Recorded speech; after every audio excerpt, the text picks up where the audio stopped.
ഇരട്ടക്കൊലക്കേസിൽ വിധി ഇന്ന്. യൂത്ത് കോൺഗ്രസ് പ്രവർത്തകരായ കൃപേഷിനെയും ശരത് ലാലിനെയും വെട്ടിക്കൊലപ്പെടുത്തിയ കേസിൽ കൊച്ചി CBI പ്രത്യേക കോടതിയാണ് വിധി പറയുന്നത്. മുൻ MLAയും CPM കാസർഗോഡ് ജില്ലാ സെക്രട്ടേറിയറ്റ് അംഗവുമായ KV കുഞ്ഞിരാമൻ അടക്കം 24 പേരാണ് കേസിലെ പ്രതികൾ.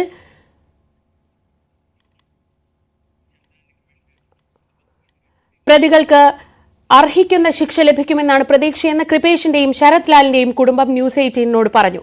പ്രതികളെ സംരക്ഷിക്കുന്ന നിലപാടെടുത്ത സർക്കാർ നടപടി സമൂഹത്തിന് പൊറുക്കാനാവില്ലെന്നും കൃപേഷിന്റെ അച്ഛൻ കൃഷ്ണനും ശരത് ലാലിന്റെ അച്ഛൻ സത്യനാരായണനും കൂട്ടിച്ചേർത്തു.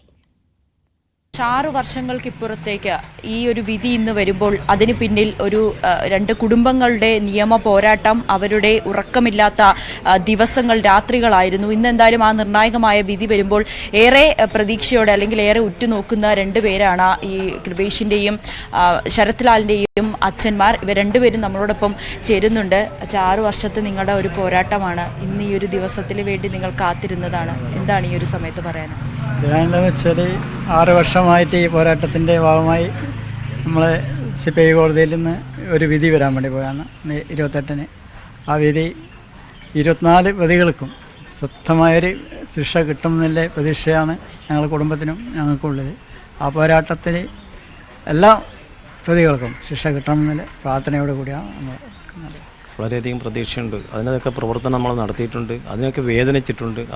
അതുപോലെ തന്നെ അത്രയും പ്രയാസം ഞങ്ങൾ അനുഭവിച്ചിട്ടുണ്ട്. മക്കളെ നഷ്ടപ്പെട്ടതിനപ്പുറം സർക്കാരിൻ്റെ പ്രവർത്തനം കൊണ്ട് ഒരുപാട് വിഷമങ്ങൾ സഹിച്ചും കൊണ്ടാണ്, സാമ്പത്തികമായും മറ്റില്ല മാനസിക പ്രശ്നങ്ങൾ കൊണ്ടും ഒരുപാട് ബുദ്ധിമുട്ടിച്ചു സർക്കാർ. നമ്മൾ ഒരു സർക്കാരിൻ്റെ ഉദ്ദേശവും ലക്ഷ്യവും അവരെ ചുമതലകളും നിറവേറ്റി മറന്നുകൊണ്ട് അവരെ പാർട്ടിക്കാർ മാത്രം സംരക്ഷിക്കുക എന്നുള്ള രീതിയിൽ സർക്കാരിൻ്റെ പണം ഉപയോഗിച്ചുകൊണ്ട് എന്ത് ചെയ്യാമെന്നുള്ള രീതിക്കായി അവരെ പോക്കും. ക്രിമിനലെ രക്ഷിച്ചെടുക്കുക, ക്രിമിനലെ വളർത്തുക, നാട്ടിന് അന്തഃഛിദ്രം ഉണ്ടാക്കുക, അവരൊറ്റ ഉദ്ദേശം മാത്രമേ സർക്കാരുണ്ടായിരുന്നു. അതിൻ്റെ പ്രതിഫലമാണ് ഞങ്ങൾ ഏറ്റവും കൂടുതൽ സങ്കടം, കേരളത്തിലെ ജനതയെ മൊത്തം സങ്കടത്തിലായിരുന്ന ഒരു പ്രവണതയാണ് ഇന്നത്തെ സർക്കാർ ചെയ്തിട്ടുള്ളത്. അതിൻ്റെ പ്രതിഫലം ഇന്ന് കാണുമെന്നുള്ള ഒരൊറ്റ ഉദ്ദേശമാണ്. ഞങ്ങൾ ഒരുപാട് പ്രയത്നിച്ചിട്ടുണ്ട്, ഒരുപാട് ത്യാഗങ്ങൾ സഹിച്ചിട്ടുണ്ട്, ഒരുപാട് വിഷമിച്ചിട്ടുണ്ട്.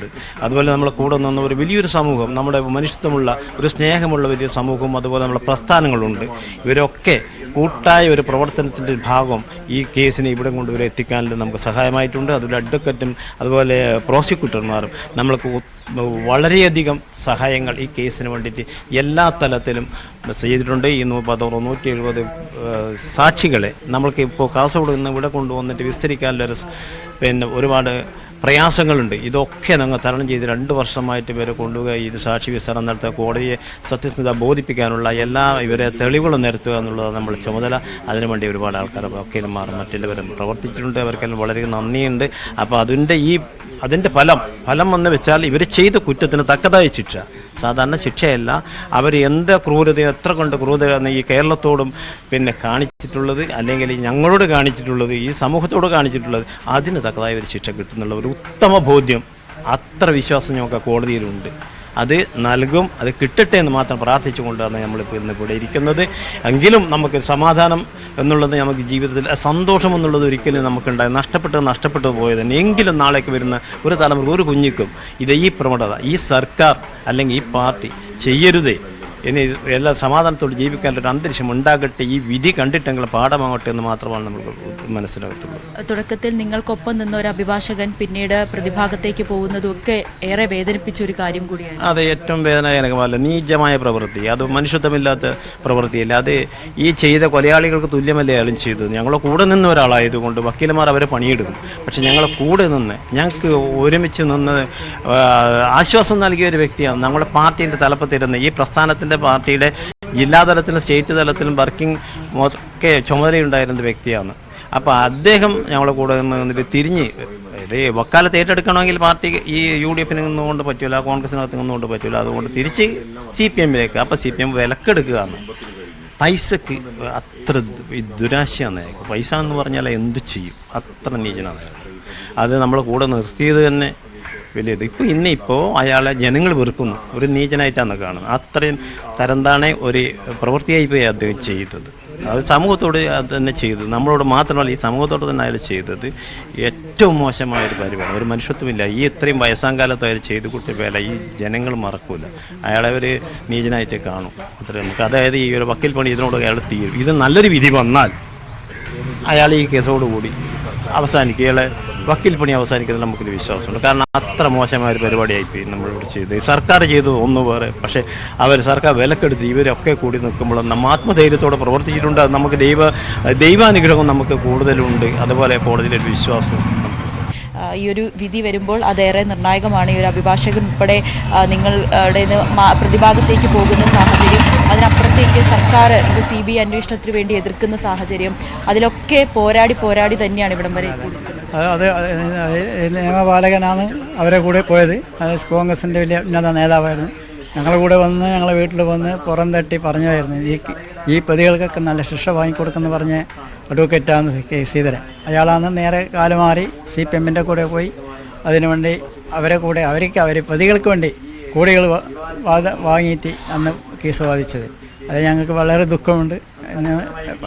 അതൊക്കെ ഇതുകൊണ്ട് എന്തായാലും CPI കോടതിയിൽ നിന്ന് ഞങ്ങൾക്ക് നല്ലൊരു വിധി കിട്ടുമെന്നുള്ള വിശ്വാസം ഉണ്ട്. അയാൾ പൂർണ്ണ വിശ്വാസത്തിലാണ് ഈ രണ്ടുപേരുടെയും മാതാപിതാക്കൾ. എന്തായാലും ഇന്ന് 11:00 കൂടിയായിരിക്കും CBI കോടതിയിൽ നിന്നും പെരിയ ഇരട്ടക്കൊലപാതകത്തിൽ കൃപേഷിനെയും ശരത്ലാലിനെയും വെട്ടിക്കൊലപ്പെടുത്തിയ കേസിലെ വിധി ഉണ്ടാകുക. അത് കേരളം മുഴുവനും കാത്തിരിക്കുന്ന ഒരു വിധി കൂടിയാണ്. നവമി ദിനേശും KV ബൈജുവും വിവരങ്ങളുമായി. നവമി ഇപ്പോൾ പറഞ്ഞു നിർത്തിയതുപോലെ രാഷ്ട്രീയ കേരളം ഒരുപക്ഷെ കഴിഞ്ഞ ഒരു 6 വർഷത്തിൽ ഏറ്റവും കൂടുതൽ ചർച്ച ചെയ്ത ഒരു കേസിലാണ് ഇന്നിപ്പോൾ CBI പ്രത്യേക കോടതി വിധി പറയാൻ പോകുന്നത്. അത് ഇനി അങ്ങോട്ടുള്ള ദിവസങ്ങളിൽ അതിലും വലിയ ചർച്ചയാകുമെന്നും ഉറപ്പാണ്. എപ്പോഴാണ് കോടതി നടപടികൾ ആരംഭിക്കുക? എപ്പോഴത്തേക്ക് ഇന്നത്തെ കോടതി നടപടികൾ നിന്ന് നമുക്ക് വിവരങ്ങൾ ലഭിച്ചു തുടങ്ങും?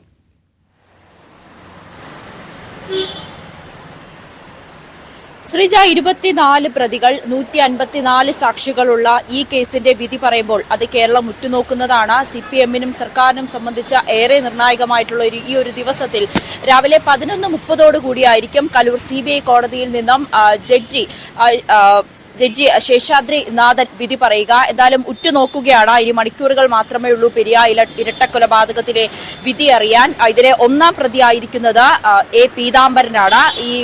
ഈ വിചാരണ വേളയിലെല്ലാം CBIക്ക് കൃത്യമായിട്ടുള്ള തെളിവുകൾ ഹാജരാക്കാൻ കഴിഞ്ഞു.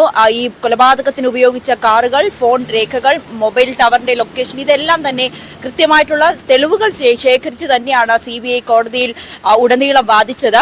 ഇതിൽ CBIയുടെ കണ്ടെത്തൽ പ്രകാരം ഈ ഒന്നാം പ്രതിയായിട്ടുള്ള പീതാംബരനെ ആക്രമിച്ച കേസിലെ പ്രതികളായിരുന്നു ഈ കൊല്ലപ്പെട്ട ഇരുവരും. ഇവർക്ക് നേരെ ഉണ്ടായ വൈരാഗ്യമാണ് ഈ ഒരു രാഷ്ട്രീയ കൊലപാതകത്തിലേക്ക് നയിച്ചത്. ഒപ്പം ഈ കല്യോട്ട് പെരിയയിൽ ഈ 2 പ്രവർത്തകരും, ഈ യൂത്ത് കോൺഗ്രസ് പ്രവർത്തകരായ ശരത്ലാലിന്റെയും കൃപേഷിന്റെയും വളർച്ച അത് ഒരിക്കലും പാർട്ടിക്കോ അല്ലെങ്കിൽ ഈ പീതാംബരനോ അംഗീകരിക്കാൻ കഴിയുന്നുണ്ടായിരുന്നില്ല. ഇതിന്റെ അടിസ്ഥാനത്തിലാണ് ഇരുവരെയും കൊലപ്പെടുത്തുക എന്നൊരു ഉദ്ദേശത്തോടുകൂടി തന്നെ ഈ ഒരു ആക്രമണം ആസൂത്രണം ചെയ്തതെന്ന് CBIക്ക് ഈ വിചാരണ വേളയിലൊക്കെ വാദിക്കാൻ കഴിഞ്ഞു. പക്ഷെ പ്രതിഭാഗം പറയുന്നത് ഇതൊരു രാഷ്ട്രീയ കൊലപാതകമല്ല, വ്യക്തിപരമായിട്ടുള്ള കൊലപാതകമാണെന്ന്. എന്തായാലും ഈ വാദങ്ങൾക്കൊടുവിൽ ഇന്ന് വിധി പറയുമ്പോൾ അത് ഏറ്റവും പ്രധാനപ്പെട്ട ഒന്ന് തന്നെയാണ്. ഇതിലെ ഒന്നാം പ്രതിയായിട്ടുള്ള CPI പെരിയ മുൻ ലോക്കൽ കമ്മിറ്റി അംഗം പീതാംബരനെതിരെ കൊലപാതകം, ഗൂഢാലോചന, തെളിവ് നശിപ്പിക്കൽ എന്നീ വകുപ്പുകളാണ് ചുമത്തിയിരിക്കുന്നത്. ഇത് വധശിക്ഷ തന്നെ ലഭിക്കാവുന്ന കുറ്റങ്ങളാണ് ചുമത്തിയിരിക്കുന്നത്. 20ാം പ്രതിയായിട്ടുള്ള KV കുഞ്ഞിരാമൻ മുൻ ഉദുമ MLA ആണ്. അത് പിന്നീട് CBI നടത്തിയ അന്വേഷണത്തിലായിരുന്നു മുൻ ഉദുമ MLA പ്രതി ചേർക്കപ്പെട്ടിരിക്കുന്നത്.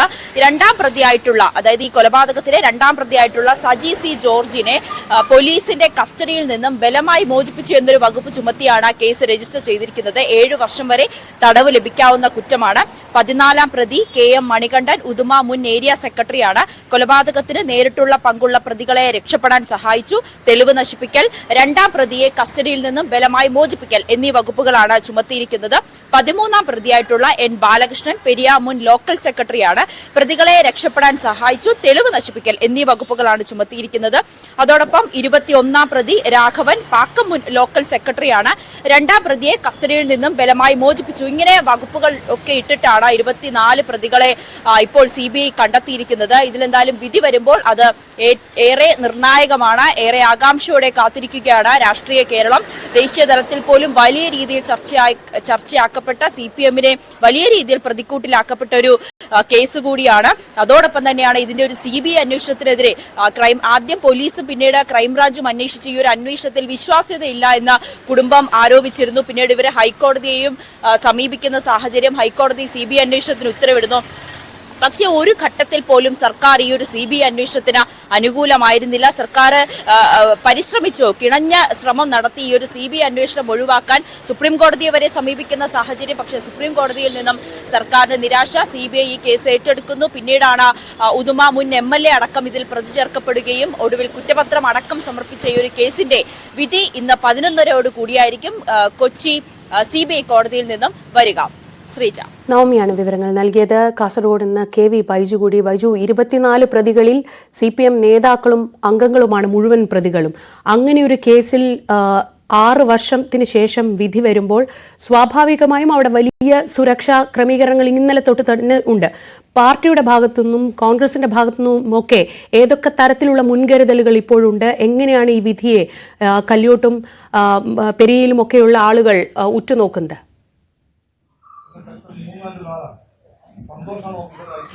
ശ്രീജ സൂചിപ്പിച്ചതുപോലെ തന്നെ വിധിയുടെ പശ്ചാത്തലത്തിൽ അതീവ സുരക്ഷാ സന്നാഹമാണ് ഇപ്പോൾ പെരിയ കല്ലോട്ട് ഏർപ്പെടുന്നത്. ഞാനിപ്പോൾ ഉള്ളത് കൃപേഷും ശരത്ലാലും കൊല്ലപ്പെട്ട ആ കല്ലോട്ട് എന്ന് പറയുന്ന സ്ഥലത്താണ്. നമുക്കിപ്പോൾ ദൃശ്യങ്ങളിൽ നിന്ന് തന്നെ കാണാം, പോലീസിന്റെ വൻ സന്നാഹമാണ് ഇവിടെ ഒരുക്കിയിട്ടുള്ളത്.